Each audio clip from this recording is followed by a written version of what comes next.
Smith, Marx, and Babbage, and the Saga of the Pin Factory.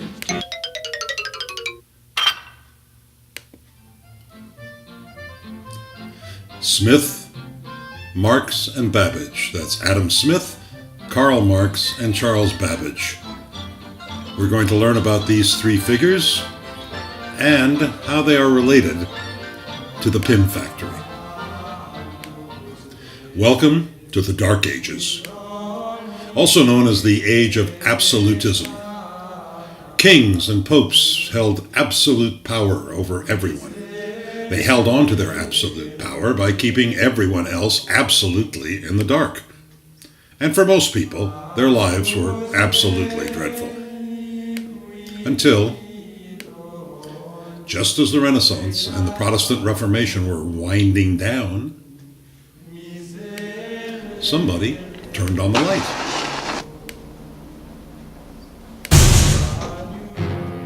Welcome to the Enlightenment. Enlightenment is also known as the Age of Reason, when a lot of new ideas began floating around, ideas like progress and liberty. A time of great thinkers and bold new dreams about democracy and tolerance. The Enlightenment opened people's minds, and it opened the doors to the modern forms of government, science, music, and art.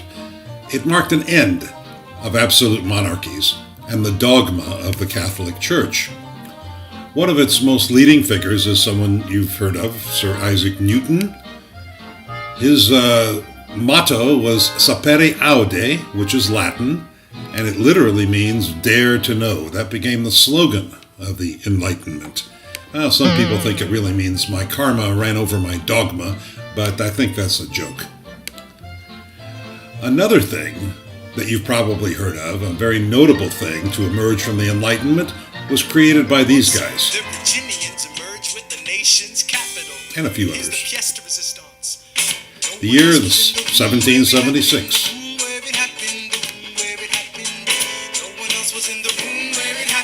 That's right. Talking about the United States of America. All of our founding fathers in the U.S. were members of the Enlightenment. They were enlightened leaders. But something else happened in that same year of 1776 that would soon shake the world. It was the publication of a book called The Wealth of Nations by Adam Smith. The book was published in Edinburgh, Scotland. It was called, actually, An Inquiry into the Nature and Causes of Wealth of Nations, which turned out to be too long for most people to remember, so they shortened it to simply The Wealth of Nations. It is the very first book on the newly invented study of economics. It was written by Adam Smith, a leading moral philosopher of the Scottish Enlightenment. Commerce, that's business, buying and selling, had been going on since the beginning of civilization, or at least since the invention of money. No one before Smith had actually scientifically studied exactly how it works. He was not a politician. He was not advocating any type of agenda. He was an observer, a scientist. He went to workplaces all across Scotland and England, and he noted what he saw, and he reported on what he saw in a very scientific manner. What he discovered was so accurate and was so insightful that his book is still being studied in economics classes to this day. Let's take a look at a few of his revolutionary brainstorm concepts. He talked about something called rational self-interest, that is, using reason for your own benefit. I call it RSI. In an ideal situation, if the worker and the boss and the customer are all driven by rational self-interest, everybody comes out ahead. That's the worker, that's the boss, that's the customer. Now, the worker is happy when he is well paid and when he enjoys his work. The customer is happy when finding the best value for the best price. And it's the boss works hard to keep workers and customers happy so his business is a success, and then he becomes happy.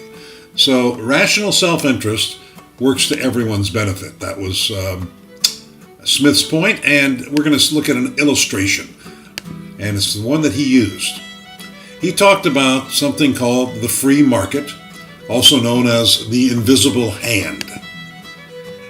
When he described the invisible hand of the marketplace, Smith used the example of an imaginary pin factory. In those days, and I think to this day, pins and needles are purchased was stuck into a piece of paper called a paper of pins. So he asked, who decides on the price of a paper of pins? Let's say it contains 25 pins. Is it the owner of the pin factory? Well, yes, it is, but he is guided by the invisible hand. If he sets the price too high, no one will buy them. If he sets them too low, he will lose money. So like magic, he sets it at exactly the right price as if guided by an invisible hand. And there's an image of the invisible hand for you. Let's say he puts out a sign and he says, well, I'm going to sell these pins for $1 a package. Well, the invisible hand comes along and says, you're going to lose money if you do that. So raise the price. So he says, okay, I'm going to change it to $3 a package. Well, no, the invisible hand comes along and says, that's too high. You set it that high, people aren't going to pay that much. So he says, all right, I'll sell it for $2. And that's exactly right. It's kind of the Goldilocks theory. You know, not too high, not too low, just right. Okay. What about wages? Well, the boss has to pay people to make these pins. How much should he pay them? Again, the invisible hand will tell him, it will guide him. If he pays them too little, they won't be happy. They won't come to work. If he pays them too much, he'll lose money. So he pays them just the right amount. Just like the baby bear in the Goldilocks story. Okay, here we see an illustration. The boss is paying the worker, but the invisible hand says, wait a minute, that's not enough money. That worker is going to be unhappy. And we don't want unhappy workers because they won't do the job. So let's give him more money. Well, in this scenario, he's very happy. The worker, as you can see, is quite happy. But the boss is unhappy because he is going to lose money if he pays the worker that much money. So the invisible hand comes around again and exactly calculates the right amount of money to pay for the boss to pay the worker. Nobody's happy, nobody's unhappy, but the job gets done. Adam Smith loved the idea of competition. He saw great virtue in competition. It's another thing that keeps the boss from setting the price too high. He is not the only pin maker in town. There's another pin maker, at least one, and shoppers are free to buy their pins from any of them. If our guy sets his price too high, the competitor will sell their pins for less, and they will capture all of the business. Competition will also induce both of the pin makers not only to keep their prices down, but also to improve the quality of the pins. If people believe that Company A's pins are stronger and they last longer than Company B's, then Company A will sell more pins. Now here's a little illustration of what we mean by competition. Let's suppose there's a shop on the street that is named called Andy's Pins, and he puts up a sign that says, we have the best pins in town. Well, next door, Ben's Pins wants to do him one better, and he says, we have the best pins in the country. So Chuck's Pins, not to be outdone, puts up another sign, we have the best pins in the world. Dave, who's a clever guy, puts up a sign on the same street and says, we have the best pins on the street. That's a little joke about competition. Well, all this probably seems pretty darn obvious to us today. Remember, these were new concepts back in 1776. Smith determined scientifically how rational self-interest and competition can lead to economic prosperity. Now here's an image of Adam Smith's pin factory.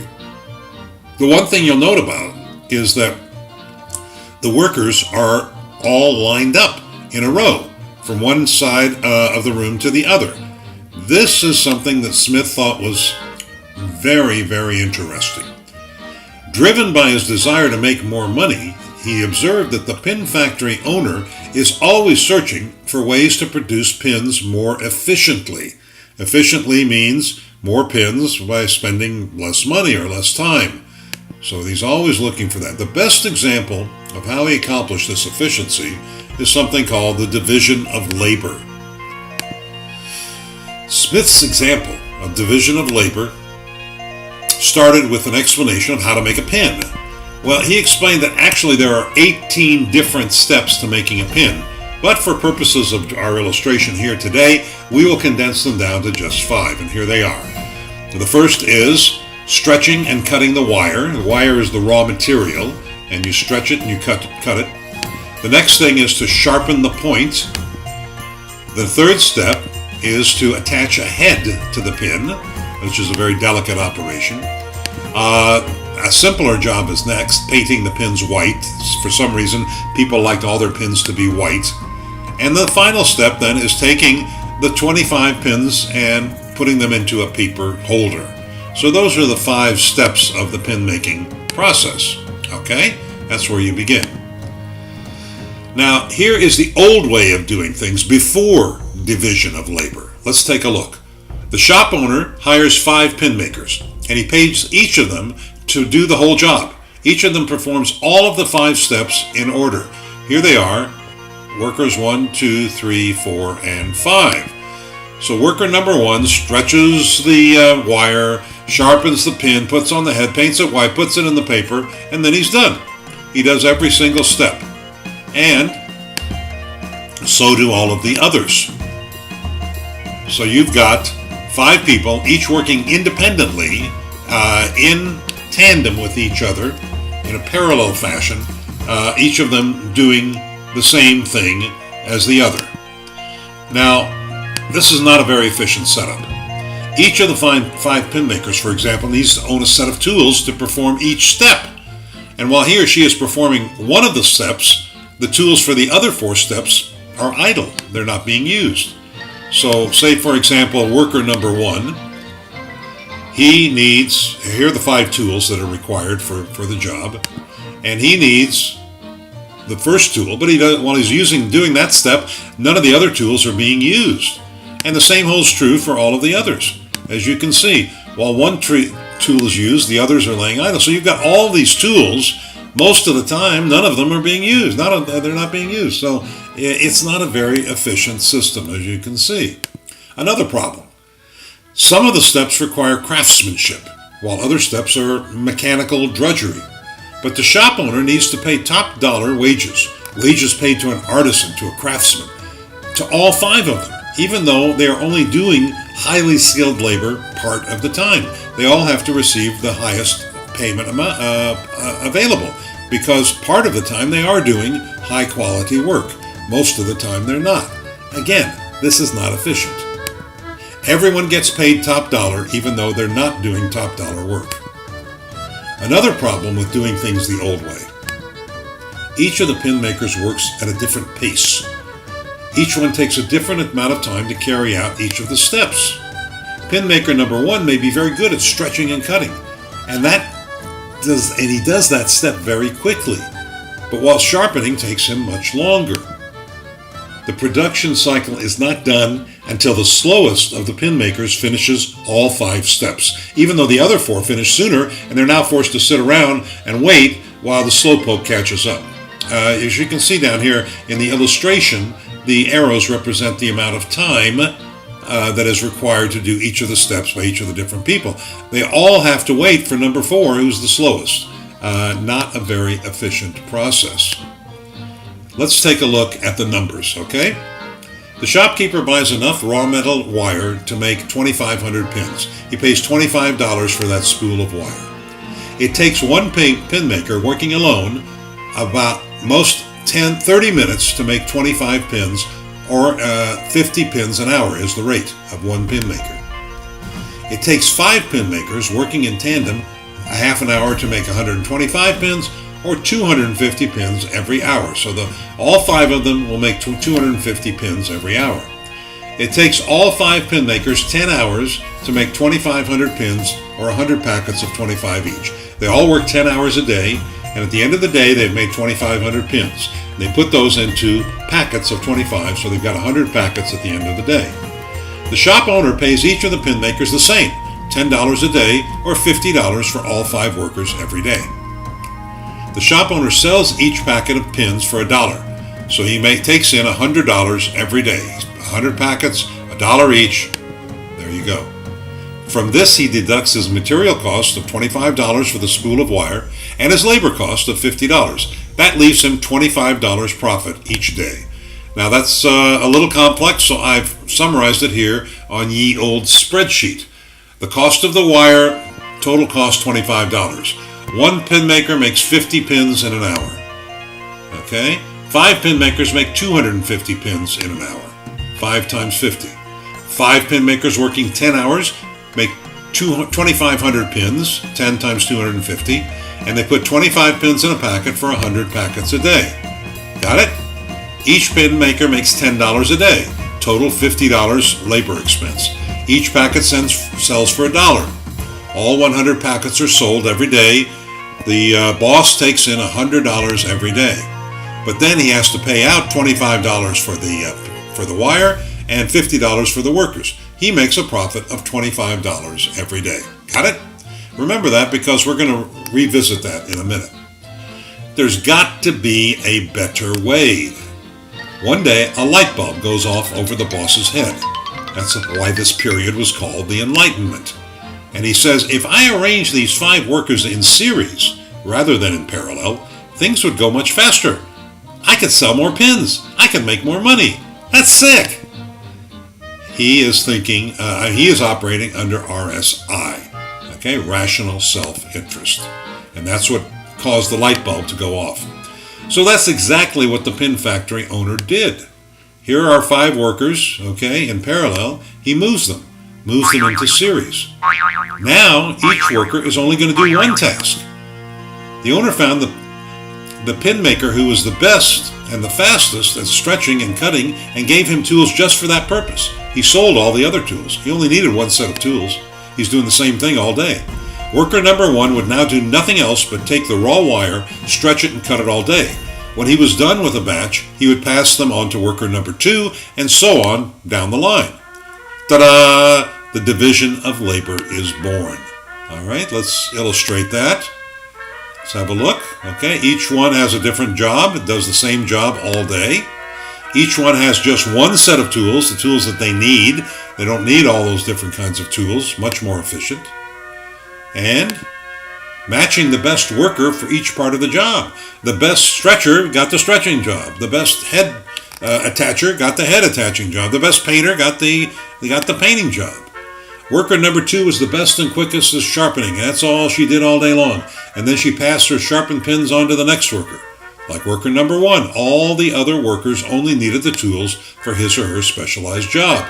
Worker number 3 was an expert at attaching the pinhead. Now this was difficult precision work, required special skills, but after doing nothing else for a while, she became very adept, very skillful, and she was able to work very quickly in order not to slow down the progress of the line, known as what? The assembly line. That's right, that's what this was.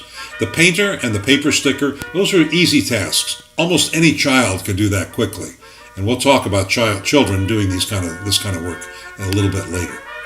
By using this assembly line method, this assembly line approach, the owner was able to double the production from 100 packets of pins to 200 packets of pins every day. Dramatic, huh? Now let's take another look at the numbers. The shopkeeper now buys enough raw metal wire to produce 5,000 pins for $50. Okay, each spool is $25. He buys 2 spools. It takes the assembly line 1 hour to make 500 pins. There are no idle tools. There are no idle workers. All the tools are being used, and everyone is working all the time. Working 10 hours a day, the pin factory now produces 5,000 pins, or 200 packets of pins per day. The shop owner still sells each packet for $1, and now his daily revenue grows from $100 to $200.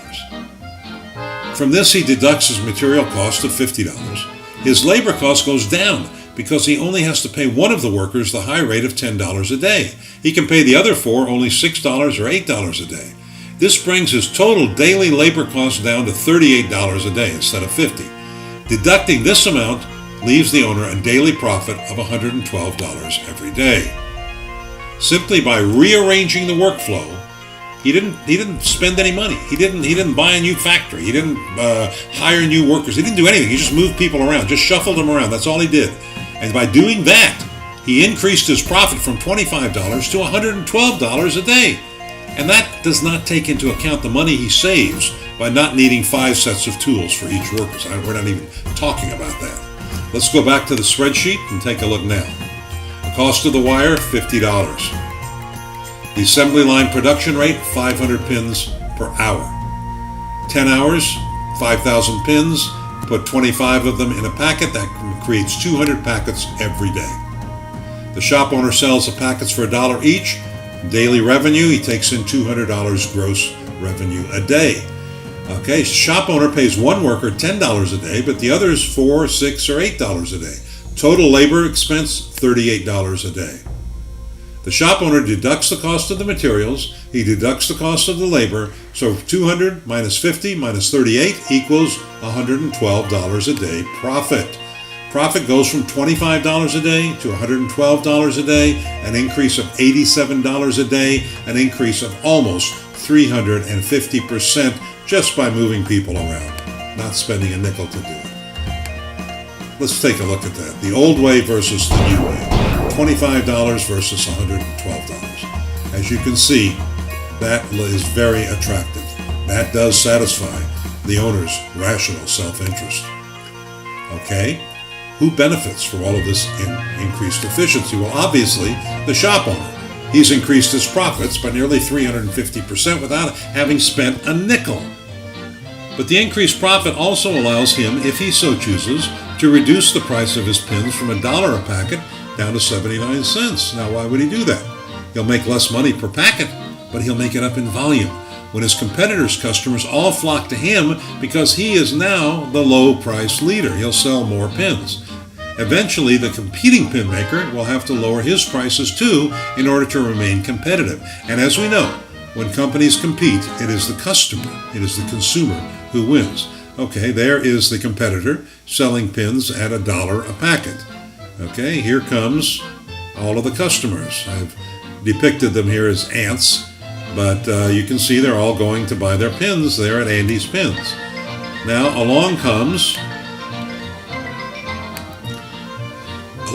Ben's Pins and says, I'm going to sell mine for 79 cents. Hey everybody, take a look at me. Well, what happens? The customers start flocking over to Ben's because he's selling them for less and they want to save money in there because of their own RSI. So what happens eventually? Yeah, just as we predicted, Andy has to change the price of his pins. Paper pins, no more $1.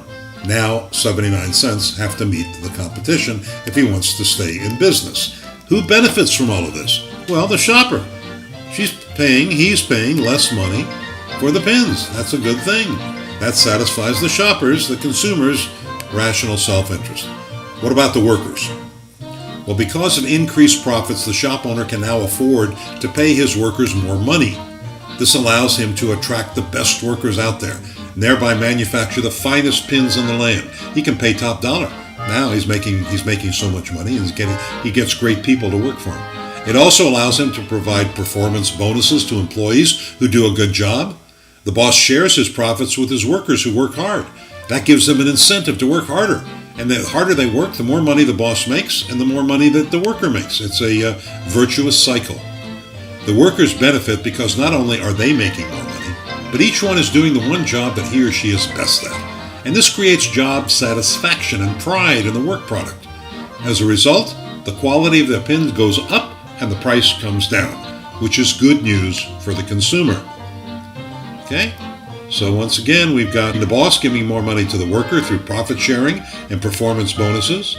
And the reaction is that the worker works hard, works smarter, the boss gives him more money. And who benefits from this cycle? The shopper, the consumer, the customer, all of us. Let's wrap it up. Thanks to rational self-interest, the boss, guided by the invisible hand of the marketplace, has made the workflow of the pin factory more efficient. He did this by implementing division of labor, which results in a win-win-win situation. The boss wins because his business makes more money. He's a winner. The workers win because they are making more money and doing the work they enjoy. Another winner. And the customer wins because they get better quality product at a lower price. Win, win, and win. These economic principles that were developed by Adam Smith in 1776 are collectively known today as capitalism. Capitalism is at the fundamental core of the system, the economic system, that built America into the most powerful and successful economy in the history of the world. Smith's book was called A Wealth of Nations, but wealth did not refer only to money. True wealth, also known as prosperity, is defined as the ability to provide the greatest amount of happiness to the greatest number of people for the greatest amount of time. Adam Smith believed, and history has proven him correct, that capitalism is the system that accomplishes this better than any other. Adam Smith's ideas influenced some of the greatest figures of that era, the era that followed the Enlightenment, known as the Industrial Revolution, or the rise of the machines. And we're going to look at that next. We are going to look at one such thinker who took Smith's ideas and applied them not merely to machines that could make pins, but to machines that could actually think. His name was Charles Babbage. He's known today as the father of the computer. He is and his early devices. We will continue this next time. Thank you. I'll give to you a paper of pins, and that's the way our love begins. If you will marry me, if you will marry me. I'll give to you a feathery bed with downy pillows for your